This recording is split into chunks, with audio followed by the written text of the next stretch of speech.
Hello. So I have been thinking most of the day, actually for the last day and a half, about doing a video that I've been called to do about being able to discern the difference between like your own internal monologue and communications from like spirit or other people or other beings and like difference between like malevolent and benevolent and things like that. Um, which I think I'm going to split into a couple of different videos so that each of these are not too long, because otherwise they don't tend to upload. Um, I'm going to try to do this before it gets too dark, because I like doing them outside in the car. I'm not 100% sure why. They just flow better that way. Anyways, so let's talk about first just the simplicity of discerning, um, let's say discerning the difference between your inner being and your what I often refer to and have heard called the thought maker, which is like a combination of your ego and your id and super ego, and it's kind of, I mean, it's a mixture of programming and habit and like one of my favorite quotes, Eckhart Tolle actually, is like, okay, let's say you have a song stuck in your head, right? Now, the question is, who is or what is the being? Who is the person that is observing the song stuck in your head? And you can really emphasize the difference between, you can discern this if you think about how do you get a song that's stuck in your head out of your head. And the trick's very simple most of the time, is to think of a different song that is like equally easy to think about, and you just think about it anytime the other song comes up. Now here's the irony: if a song gets stuck in your head, that is likely a message. That's another way to discern, um, because often, like spirit or the universe or our allies, totems, guides, things like that, they often don't communicate in words for a couple of reasons. One, the universe doesn't really need words. Like, it just doesn't really need it. But also, I mean, think about the movie Contact, right? We often, was it when the woman asked, like, why did you present yourself as my dad? And the alien was like, well, because it seemed like it would be more comfortable to you, right? And this does happen a fair amount when we have dreams or visions and things. The universe will present us with information from somebody that we feel comfortable with. But the same is true in the opposite direction, that because we are often so used to our inner monologue that we don't even always notice that we have an inner monologue, like a voice that is constantly droning on about different things going on. Like, I have to do this list today, I have things that I have to get done, and what are the kids doing, and what is my partner doing, and am I doing this job right at work, and, just, it's going on and on and on.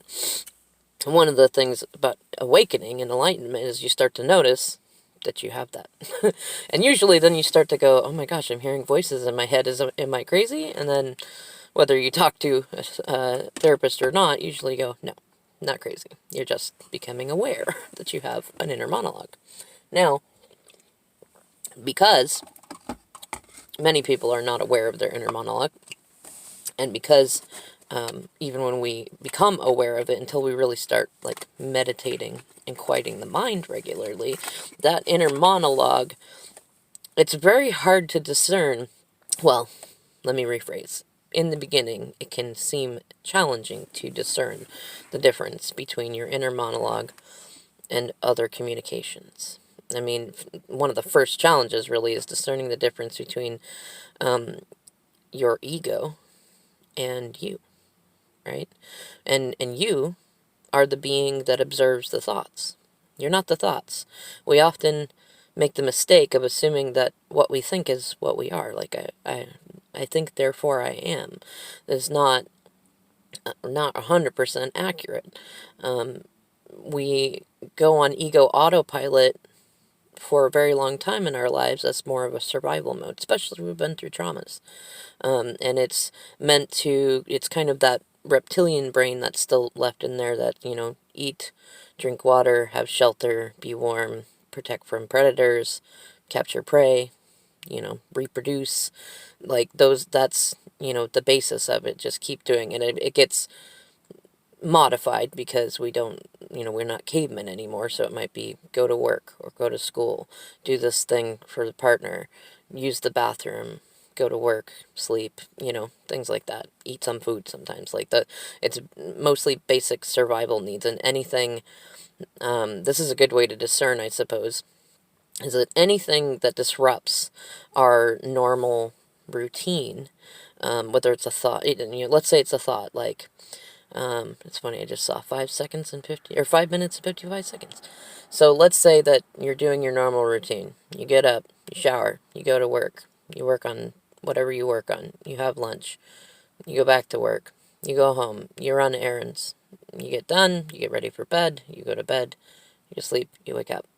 Now something disrupts that, and it doesn't have to be a really big crazy thing, but maybe somebody else, a friend or somebody, contacts you and is like, hey, can you do this thing for me? Or they send you a meme that just makes you think about something different, about like the benefits of meditating every day, or something. Like something, it doesn't have to be threatening, but you can tell when you're stuck in ego autopilot, because anything outside of the range of whatever you're considering normal will kind of trigger that fight or flight sense. Like, what is this? Is this distracting me? Is this important? Are they trying to control me? Are they asking, do they need something? What do they want? Like, your ego really starts to like try to like almost be hyper vigilant on this thing and be like, what is this? Why is this happening? And it's a simple disruption of your schedule. It's not actually a threat. But you can tell when you're living, in kind of a like victim villain / primal space. It's that ego space. Because that'll happen.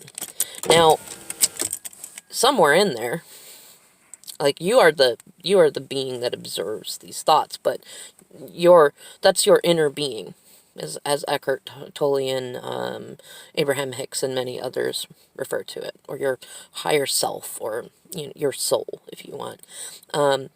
That part of you does engage in the inner monologue.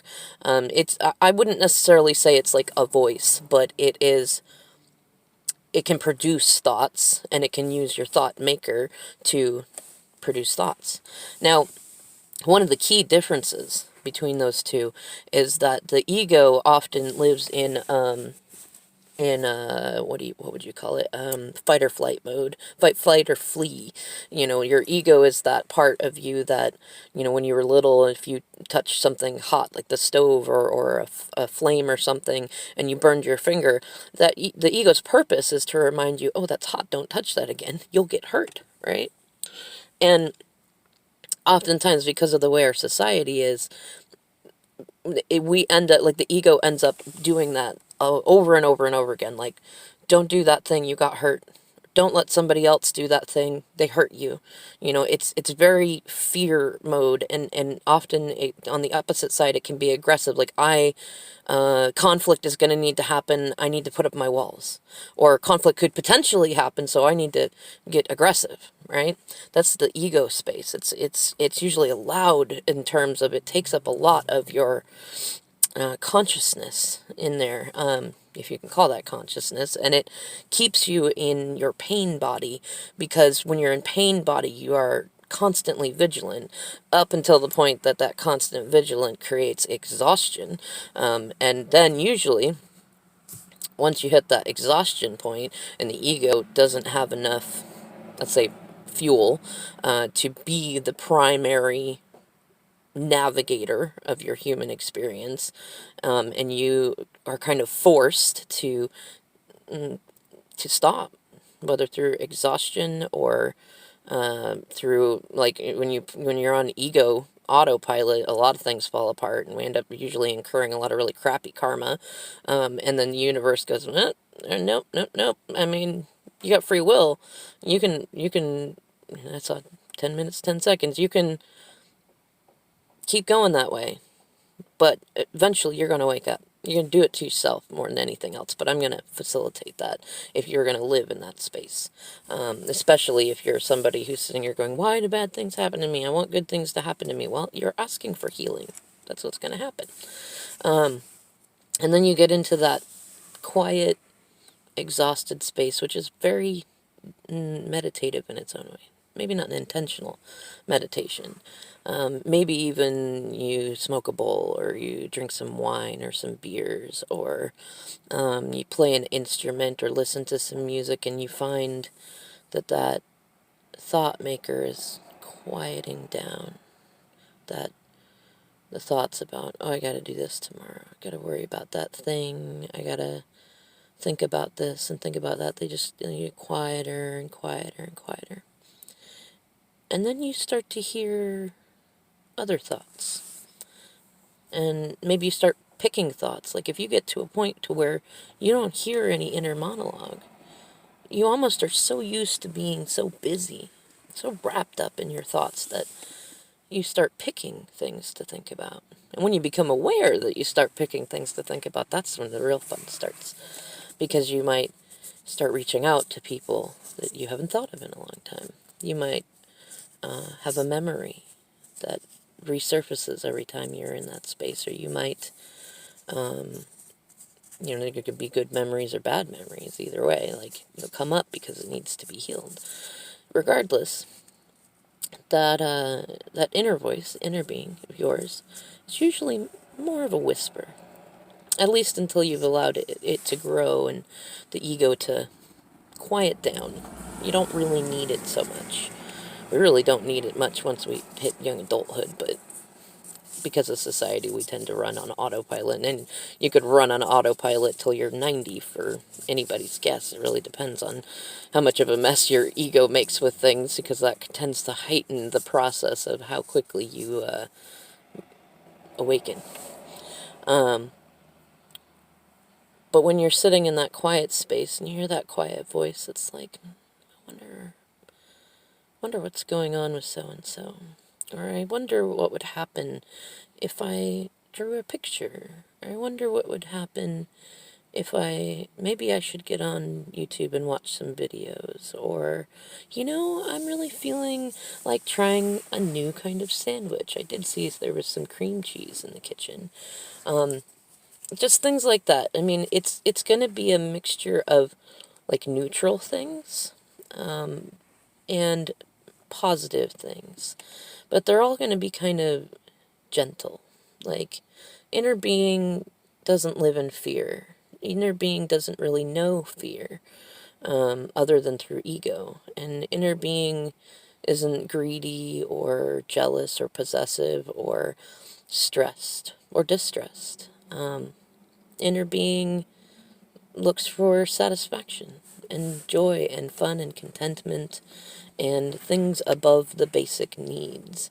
It's not worried about the basic needs. In fact, when you get into alignment with your inner being, you start to be calmer and comfortable because you recognize your basic needs are already being met. And even in the weird crises of things that are happening these days, when you are more consistently in alignment with your inner being and your inner voice, you also know your inner truth. And the inner truth is that you can manifest anything that you need and have it come to you.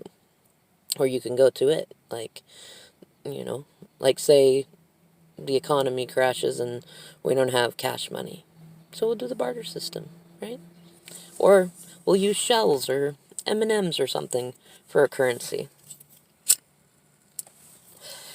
The world doesn't end. Or, say currency keeps going, but, regular jobs have to shut down for a while, so people work more online.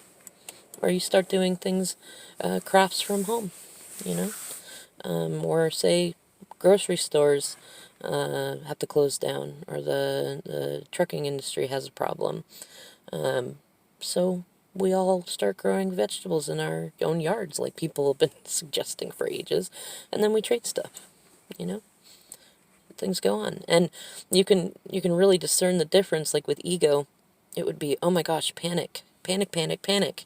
Either this thing might happen and that thing might happen, and what happens if this happens, and what I should worry about my neighbors, and like what if people use all the toilet paper? You know what I mean? But inner being just goes, you know what? There have been plenty of cultures since ancient times that have found plenty of plants that make perfectly good butt wipes.